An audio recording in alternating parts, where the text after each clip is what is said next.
ओम नमः शिवाय। हर हर महादेव। आज जेठ माह के कृष्ण पक्ष की नवमी तिथि और पावन सोमवार का दिन है। दोपहर 3:27 से दसवीं तिथि का शुभारंभ हो जाएगा। तो सभी भक्तों और श्रोताओं के सुख समृद्धि और मंगल जीवन की कामना करते हुए आइए सुनते हैं आज की पावन कथा। तो प्रेम से बोलिए गणपति भगवान की जय हो, बोलिए गणेश जी महाराज की जय हो। बहुत समय पहले की बात है। एक गांव में एक बूढ़ी माई रहती थी। वह भगवान गणेश की परम भक्त थी। प्रतिदिन ब्रह्म मुहूर्त में उठकर स्नान करती थी और स्वच्छ वस्त्र धारण करती और सबसे पहले गणेश मंदिर जाया करती थी। तो मंदिर जाकर वह बड़े प्रेम और श्रद्धा से भगवान गणेश को सिंदूर का तिलक लगाती थी और गुड़ का भोग चढ़ाती और हाथ जोड़कर उनके अनेक नामों का स्मरण करती थी। तो उसकी भक्ति इतनी सच्ची थी कि चाहे तेज बारिश हो या आंधी आए, कड़ाके ठंड पड़े, वह कभी भी अपने नियम से पीछे नहीं हटती थी। वह प्रतिदिन बिना भगवान गणेश को दर्शन करने बिना नहीं रहती थी। वह अवश्य दर्शन करने जाया करती थी। इसी प्रकार वर्षों वर्ष बीत गए। एक दिन भगवान गणेश उसकी निष्काम भक्ति और श्रद्धा से अत्यंत प्रसन्न हुए और उसी रात उन्होंने बूढ़ी माई को स्वप्न में दर्शन दिए और बोले, बूढ़ी माई, मैं तेरी भक्ति से बहुत ही प्रसन्न हूँ, तू चाहे जो वरदान मांग ले। तो भगवान के दर्शन पाकर बूढ़ी माई भाव विभोर हो गई और हाथ जोड़कर बोली, प्रभु, आपने मुझे दर्शन दिए, मेरे लिए इससे बढ़कर और क्या हो सकता है। मुझे तो कुछ मांगना ही नहीं आता है, मैं क्या मांगूं। तो भगवान गणेश मुस्कुराकर बोले, माई, तू चिंता मत कर, मैं कल फिर आऊँगा। तब तक तू सोच लेना कि तुझे क्या चाहिए, पर याद रखना मैं तुझे केवल एक ही वरदान दूंगा। इतना कहकर भगवान गणेश जी अंतर्ध्यान हो गए। तो बूढ़ी माई की आंख खुली तो सुबह हो चुकी थी। वह सोच में पड़ गई कि घर में धन नहीं है, अन्न नहीं है, वंश चलाने वाला कोई वंश नहीं है, आखिर मैं मांगू तो मांगू क्या। तो कुछ देर बाद उसने अपने बेटे को बुलाया और सारी बात बताई। तो बेटा तुरंत बोला, माँ, आप भगवान से बहुत सारा धन मांग लो, हमारी गरीबी दूर हो जाएगी, तो सारे दुख समाप्त हो जाएंगे। तो बेटे की बात सुनकर बूढ़ी माई ने अपनी बहू को बुलाया। तो बहू आई तो बूढ़ी माई ने उससे भरी बात बताई। तो यह सुनकर बहू बोली, माँ जी, आप भगवान से पोता मांग लीजिए, घर में बच्चे की किलकारी गूंजेगी तो जीवन धन हो जाएगा। तो अब बूढ़ी माई और भी उलझन में पड़ गई। बेटे की बात भी ठीक लगी, बहू की बात भी सही लगी और वह सोचते ही सोचते अपने पड़ोसन सहेले के पास गई, उससे सलाह मांगी। तो पड़ोसन सहेली बोली कि बहन, इस उम्र में धन दौलत और पोता किस काम का। तुम भगवान से यह मांगो कि बुढ़ापे तक तुम्हारी आँखों की रोशनी बनी रहे। आंखें बिना जीवन बहुत ही कठिन हो जाता है। तब बूढ़ी माई को तीनों की बातें बहुत ही अच्छी लगी, पर परेशानी यह थी कि भगवान ने केवल एक ही वरदान देने की बात कही थी। वह रात भर सोचती रही। अगली रात जब भगवान गणेश जी फिर स्वप्न में प्रकट हुए और बोले, माई, अब बता क्या वरदान चाहिए तुझे।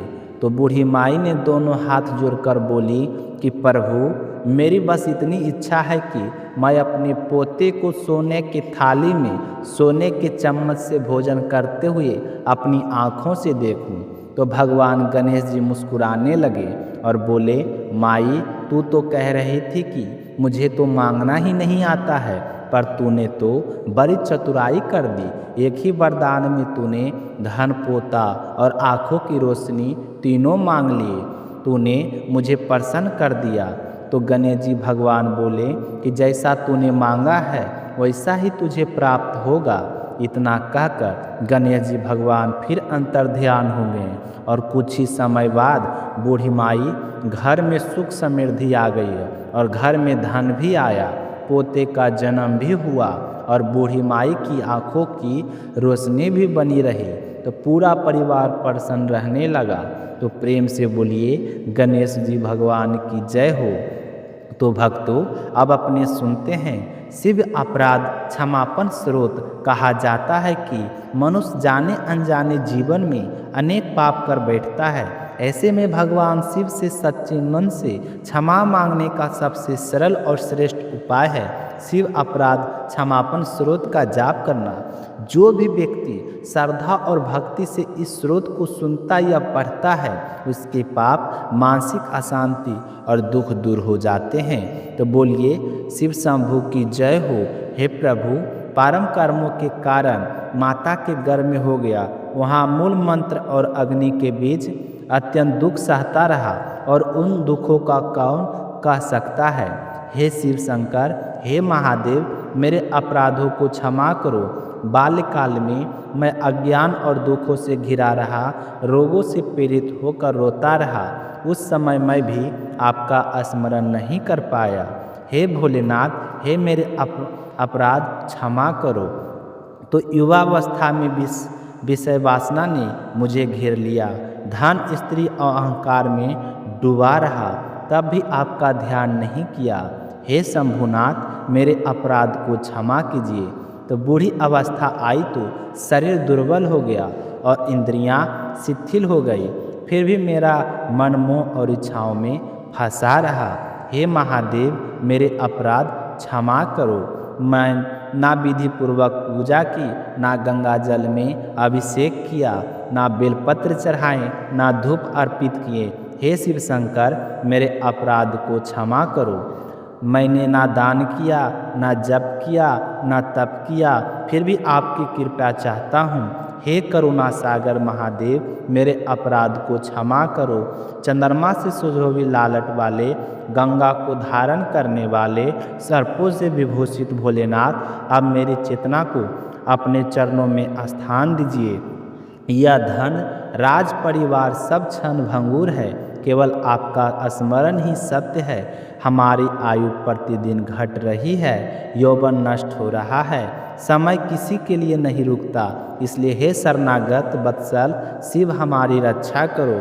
हे शिव, हाथों से, पैरों से, वाणी से, मन से, कानों से, आँखों से, जानकर या अनजानकर जो भी हमसे अपराध हुआ है उसे क्षमा करो। हे महादेव, क्षमा करो, क्षमा करो, मुझे क्षमा करो। बोलिए भोलेनाथ महाराज की जय हो। बोलिए उमापति महेश्वर की जय हो। तो भक्तों, यह थी आज आप सभी को अध्याय के 10वीं का दिन का अध्याय का कथा। उम्मीद करते हैं भक्तों आप सभी को सुनकर जरूर पसंद आया होगा। अगर आपने अभी तक शिला भक्ति स्टोरी चैनल को सब्सक्राइब नहीं किए हैं तो जल्द से जल्द ज़रूर कर लीजिए, ताकि शिला भक्ति चैनल के परिवार और भी अधिक आगे बढ़ सके। मिलते हैं अगली वीडियो कल को लेकर, तब तक अपना ख्याल रखिएगा। बोलिए कमेंट बॉक्स में जय श्री कृष्णा, राधे राधे।